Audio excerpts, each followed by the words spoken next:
আগের বার যা আসন পেয়েছিল তৃণমূল, আগের বার যা আসন পেয়েছিল, আমি বুক ঠুকে এখানে কথা দিয়ে যাচ্ছি, তার থেকে আসন বাড়বে, কমবে না। 2011 184টা আসন পেয়ে আমরা বাংলায় ক্ষমতায় এসেছিলাম প্রথমবার। 2016 5 বছর কুৎসা করার পর তৃণমূলের আসন সংখ্যা বেড়ে হয়েছিল 211।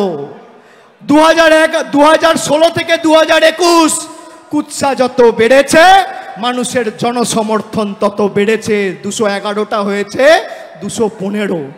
আর এবার তো আমি বলেছি, বিজেপির ক্ষমতা থাকলে 50 পার করে দেখাও, 50। আগামী দিনে লড়াই বুঝে নেব। আর আমরা এই ভেঙে দাও গুড়িয়ে দাও এর রাজনীতি করি না, আমরা সাজিয়ে দাও গুছিয়ে দাও এর রাজনীতি করি। আমরা যেভাবে মানুষের পাশে ছিলাম, একইভাবে আমরা মানুষের পাশে থাকব।